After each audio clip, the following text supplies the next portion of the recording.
This short podcast is going to examine some of the most important sources that scholars or historians use for understanding the conquest of Mexico. And the first of these, and some would say the most important, is the man himself, the guy who some would say is responsible for the conquest of Tenochtitlan, Hernan Cortez. Cortez wrote extensively during his conquest of Tenochtitlan. This was a conquest that lasted 2.5 years when it was all said and done. And he wrote 5 letters to the king.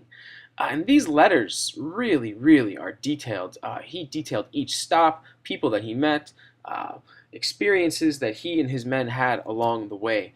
They are an extremely valuable source. One of the reasons for this is because he left Cuba to begin his conquest illegally, without permission. So in some ways, these letters were a justification. They were a defense, so to speak, of his actions.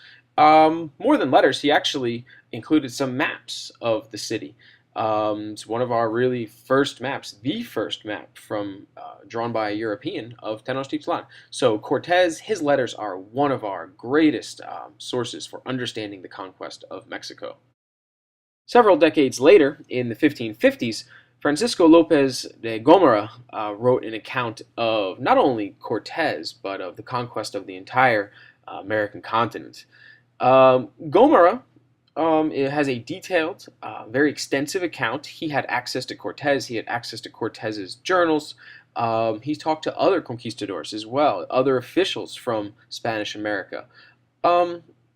There's a lot there, but it's written 30 years after, and really, he had never been to the Americas. So while it's extensive, while he definitely has good sources, some people raise some questions as to, his direct exposure to the Americas, and kind of maybe this is lacking from his book. Our next source is Bernal Diaz, and he actually was with Cortez from beginning to end of the conquest of Mexico. So he was an actual participant in the conquest. Well, after hearing Cortez's reports, after reading Gomara's account, Bernal Diaz decided he had to write his version of the events, and he called it the true history of the conquest of New Spain, with a definite emphasis on the word true. He looked at his version as correcting those of Cortez and Gomara, who wrote for kind of other reasons besides telling the truth, according to him. Today, while people acknowledge there are fabrications, exaggerations in his accounts, his is looked at as the most accurate of our Spanish accounts. He was actually there, and he really wrote it as a very old man with very little to gain. He didn't kind of heap praise upon himself, but he did really include the stories of lesser conquistadors, not just Cortez. And as you might imagine, Cortez's account of the events have a lot to do with him, let's say. The man responsible for our last source is Bernardino de Sahagún. And Sahagún did not really write this account, which is called the Florentine Codex, as much as he did edit it. And the Florentine Codex is comprised of hundreds of interviews that were done with indigenous people. It was carried out not immediately after the conquest, a couple of decades later, but really some of these people were there. Others are friends, ancestors, or sorry, children, descendants of the people who were there.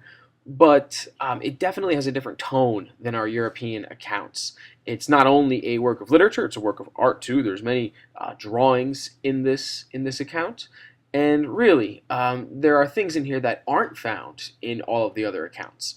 So this is an extremely valuable account. So who do we believe? The best answer is probably all of them, but at the same time, probably none of them.